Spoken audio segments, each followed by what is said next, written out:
Tiba-tiba kata saksi mata di sana itu limbung oleng, tiba-tiba terus motor itu terbang. Iya. Terbang mengenai kepala bagian belakang dan wajah dari korban ini menghantam ke totok ya, totok sepeda motor sampai hancur. Sepeda motor sendiri legenda sampai hancur.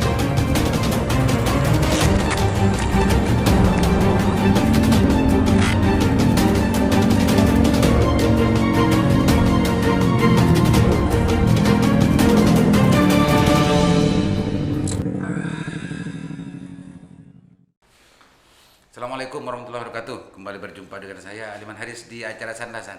Pemirsa Sandasan, 2 hari terakhir dan kemarin saya usik dari statusnya aktivis kawakan, jurnalis kawakan, pengacara mau kawakan ini kayak tentang masalah video viral motor terbang. Motor terbang sampai berdampak korban, dan hari ini kayak katanya sudah melewati kritis korbannya. Tadi sempat bicara-bicara sebentar sebelum kita masuk ke dapur rekaman. Assalamualaikum Bang Rizan. Waalaikumsalam warahmatullahi wabarakatuh. Kawan Aliman. Bang Rizan ini jadi jurnalis, sekarang jadi sosialisasinya COVID gitu ya. Banyak sekali yang yang dikerjakan dan tidak pernah capek. Bang Rizan, kalau nggak salah sudah 2 kali Bang Rizan ini mengeluarkan status tentang masalah balap liar ya. Apa namanya terserah, apa trek-trekan, balap liar dan segala macam. Yang kasus di depan toko AA itu sebetulnya kronologisnya gimana Mas Rizan?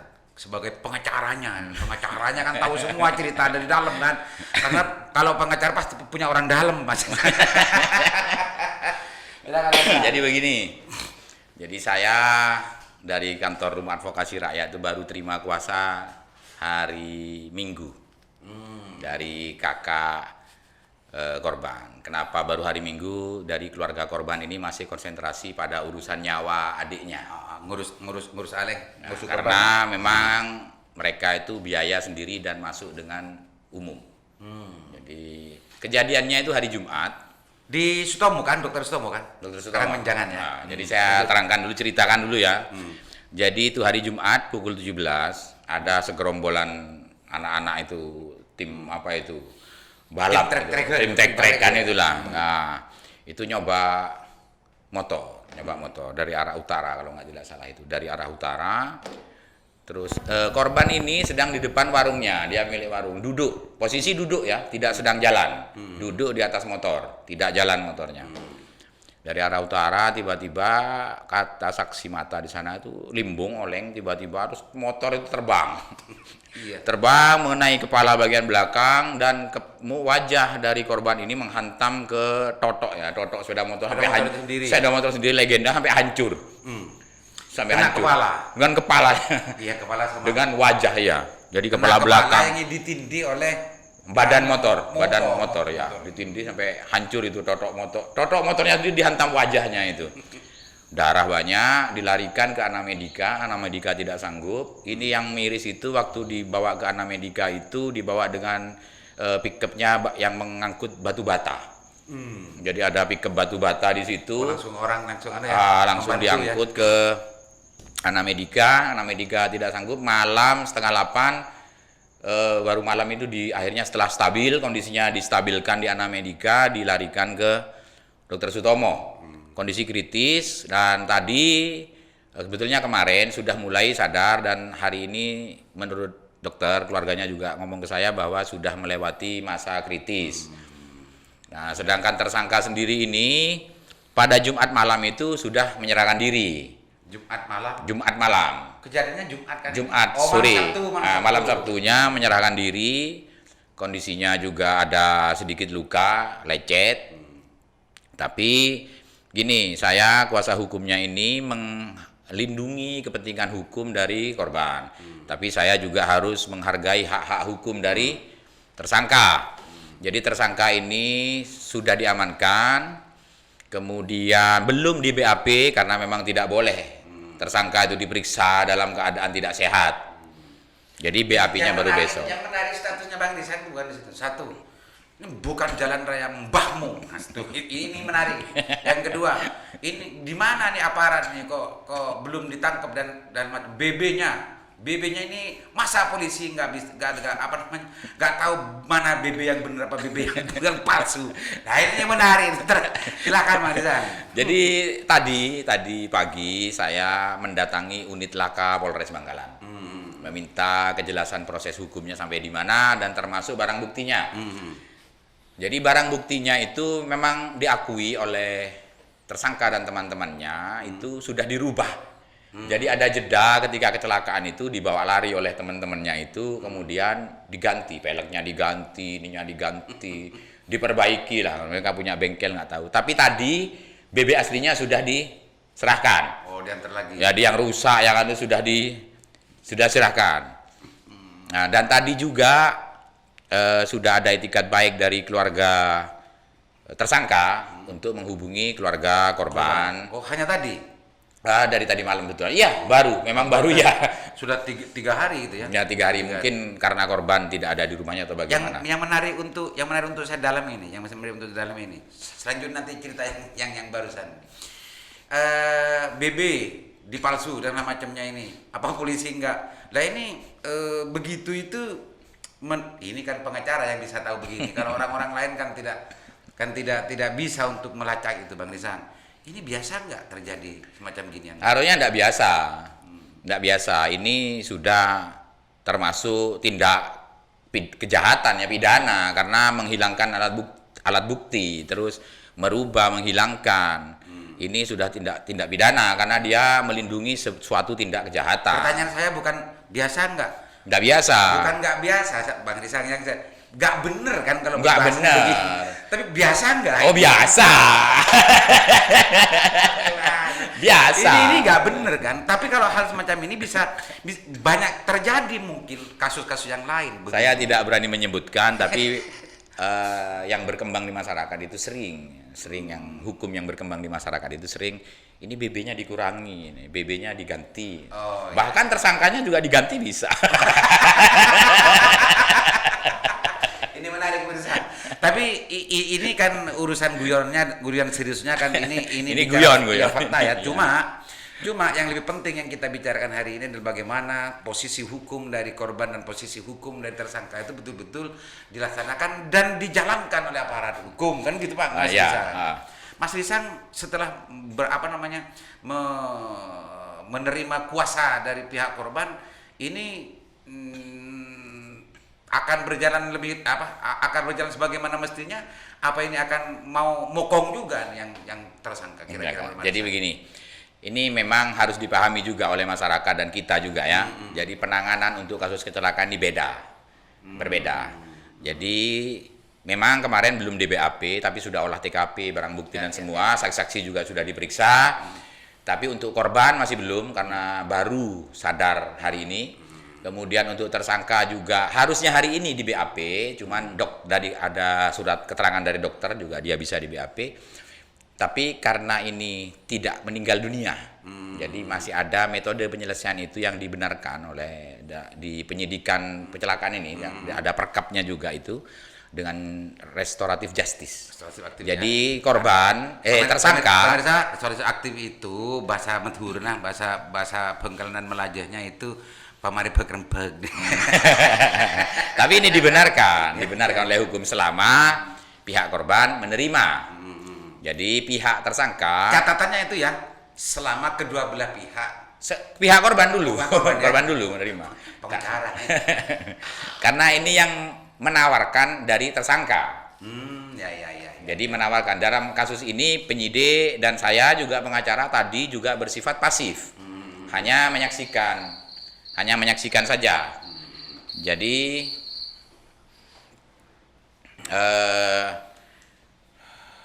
penawaran restoratif justice tadi itu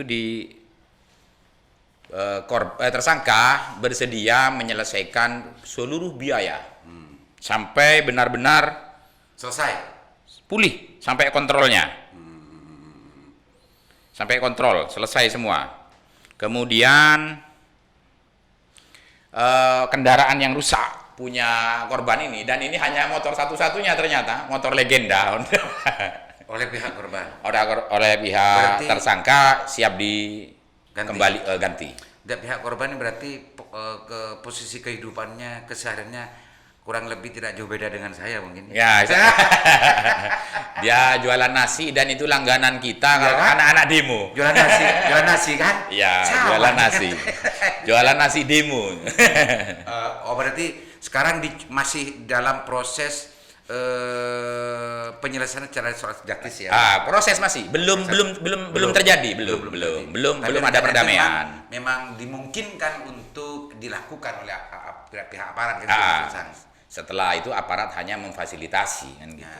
Ya. Tapi kita dari pihak korban tidak mau saat ini untuk menandatangani perdamaian sebelum korban ini benar-benar pulang dalam keadaan sembuh. Oh gitu. Ya. Berarti jedanya lama dong ini. Oh tidak, mudah-mudahan tidak. Kan tidak ada yang mau sakit lama. Oh iya. Mudah-mudahan bukan tidak. doa ini, cuma pikiran saya. Mudah-mudahan tidak. Jadi yang penting sudah ada pertemuan awal dari antara kakak korban ini mewakili keluarga. Saya sudah tanya tadi, apakah Anda kakaknya ini sudah berembuk dengan suami korban? Sudah dengan ayah korban, sudah dengan kakak korban yang lain, sudah. Semua memasrahkan kepada dia. Baik, baru saya pertemukan. Setelah benar-benar. Cak Matun ini sudah pasrah bungkolan udah Mas Risannya? Kakaknya. Kalau penyelesaian restoratif justice ke kakak korban. Dari pihak korban langsung ya. Bukan ke Mas Risan? Bukan, saya ini hanya sifatnya pasif. Nanti biar mediasi itu antara tersangka dengan keluarga korban. Tapi saya hanya memberi saran tadi itu jangan dulu ada kesepakatan apa-apa sebelum korban benar-benar sembuh dan pulang. Khawatir setelah tanda tangan cabut perkara segala lain-lain ada sesuatu hal yang terjadi di belakang. Mas Risan, ini termasuk dalam ruang lingkup kecelakaan laka, apa ini dianggap sesuatu pidana yang lain, Pak? Tetap kalau ini terjadi di jalan raya tetap laka tetap ya. Tetap saja. Cuman bisa dipidanakan, bisa. Lek spesialisnya itu iya, di laka gitu ya. Tetap 359. Ini apa ini 359? Ya, lalai. Bukan diniatkan. Karena memang orang ini kan banyak komunitas memang hobi untuk balapan itu sebetulnya, dan di sisi yang lain memang ini tidak bisa kita pungkiri Mas Risan, memang ada di antara kita tidak hanya di Bangkalan, di mana-mana komunitas-komunitas balapan semacam ini ada Mas Risan. Tapi begini, bicara soal balap ini tadi kembali ke kelalaian ini harusnya lebih berat. Harusnya lebih berat. Kenapa? Tersangka ini tahu bahwa itu jalan umum. Terus motor yang digunakan itu juga motor tidak standar. Tidak standar. Dan dia tahu menjajal motor balap itu di jalan umum resikonya lebih tinggi, mencelakai orang lain, bukan dia sendiri. Kalau ini mati ya mati aja biarin. Tapi kan dia sudah tahu resikonya. Resiko kalau terjadi sesuatu terhadap dia, tapi dia lalai mungkin ya. Resiko terhadap orang lain. Jadi harusnya lebih berat. Nah di situ pentingnya saya, kenapa saya dalami ke Mas Risan sebagai pengacara dan sudah sering ngulik pasal per pasal kan gitu. Kenapa saya nanyakan gitu? Oh iya ya, karena itu ya problemnya. Satu, dia sudah tahu ini bisa saja membunuh orang. Perencanaan ya. Iya. Tidak ada perencanaan. Ya kalau perencanaan ngebutnya. Tapi ada kasus kecelakaan itu. Contoh yang terkenal ya Tugu Tani ya. Itu kan dikenakan pasal 338 juga. Gitu. Karena dia sudah tahu dia mabuk tapi mengendarai mobil sehingga menyebabkan orang meninggal dunia, kehilangan nyawa. Ini juga gitu, sudah tahu ini bahaya, ini jalan umum tidak standar lagi. Tidak standar. Kenapa masih? Bisa ngabur. Nah, jalannya juga jalan sirkuit itu kan bukan jalan seperti depan toko A yang kita tahu jalannya juga agak rusak. Ya, di sini juga sering ada Mas Risan. Langganan. Kalau ini bukan balapan ya, bukan. Apa namanya itu? Saya tadi itu dikoreksi salah satu orang. Itu bukan trek-trek kan namanya, itu free skill ya. Freestyle. Oh, beda. Ya kan di sini kan. Freestyle beda. Di mana saja bisa itu. Tapi ini dan freestyle kan hanya di satu tempat. Dia muter aja, nggak jalan, nggak ngebut. Nggak ngebut kan gitu. Freestyle itu gaya aja. Tapi kalau ini salah satu mungkin hal yang positif. Ada pembalap, ada yang bisa setting motor gini. Tapi tempatnya bukan di jalan umum. Harus ada jalan tertentu dan yang spesial untuk melakukan itu, Mas Rizang. Harus berangkat ke sirkuit. Sewa, kalau mahal loh itu. Ngomong dulu nggak jadi untuk buat sirkuit. Memang nggak penting ada sirkuit di Bangkalan juga. Nah, sudah liar semacam ini jadinya kan gitu. Nah, akhirnya liar, tapi harusnya itu kan sudah ada eventnya juga banyak di Bangkalan. Drag ada. Latihan cari sirkuit lah. Kalau enggak jangan bikin tim. Kalau nggak punya modal, enggak usah bikin tim-timan gaya-gayaan gitu. Ini punya modal, kenapa ini punya sepeda semacam itu? Berarti pelit. Pelit. Oke, Marisan, karena ini sudah saya usik tadi pagi gitu ya. Jadi kronologis yang diceritakan oleh Mas Rizang ini barangkali masih ada hal yang lain, Mas Rizang, tentang persoalan ini yang mau untuk dijelaskan agar persoalan-persoalan semacam ini tidak terjadi lagi di mana-mana, Mas Rizang. Kalau ini dibiarkan dan tidak ada langkah tegas dari aparat, tidak mustahil ke depannya ini akan terjadi terus, Mas Rizang. Jalan-jalan umum itu dipakai untuk trek-trekan ya, balap ya. Balap liar. Balapan macam ini dan potensi kecelakaannya, potensi korbannya akan banyak. Tidak hanya kepada pembalapnya, tapi kepada yang lain-lain. Silakan Pak Rizan. Jadi begini, kejadian seperti ini sebetulnya sering terjadi di Bangkalan. Anak jajal motor balap menyebabkan kecelakaan, nabrak mobil, pejalan kaki, motor lain sering. Cuman kali ini parah dan terekam juga sehingga viral. Sehingga viral ini, dan ini musibah bagi korban. Tetapi ini juga pelajaran bagi polisi juga, bukan hanya pada tersangka dan timnya. Polisi juga bahwa sekarang sudah waktunya tegas. Sudah waktunya tegas. Padahal menertibkan. Tertib. Malam Minggu kita tahu kendaraan itu di Jalan Kembar ini kita tahu, di Bancaran kita tahu. Malam Minggu ada. Ada. Malam kemarin masih dengar saya. Yang kalau dulu kan di Bancaran. Di Bancaran. Juga ada. Ada. Jadi ada. Jadi sekarang sudah waktunya ternyata saya kalau malam sering tidur tidak dengar. Tidak tegas. Jadi nggak peduli backingnya.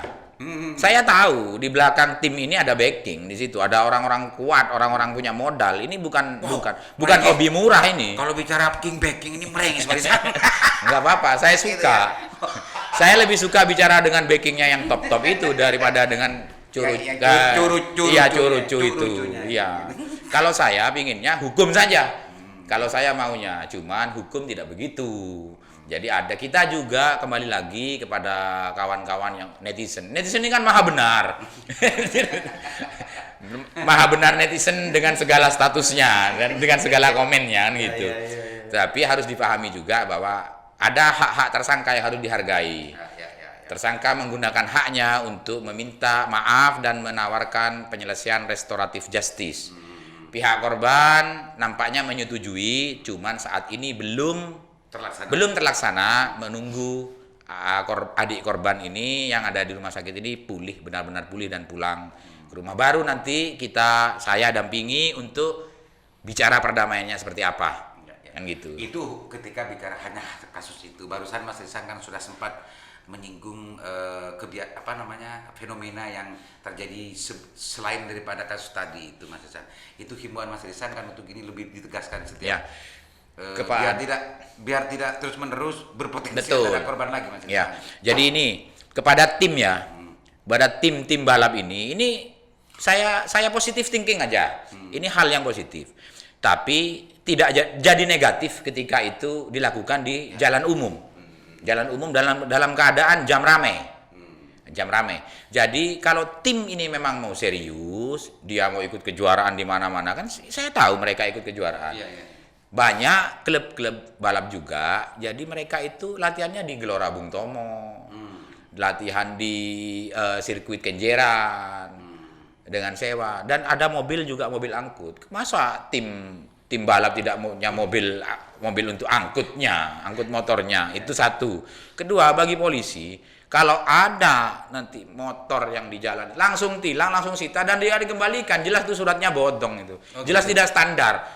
Bagaimana begini, ketika ada razia, motor tidak ada spionnya saja, polisi tilang, ditahan di Polres, itu tidak boleh diambil sebelum spion standarnya dipasang, sebelum knalpot standarnya dipasang.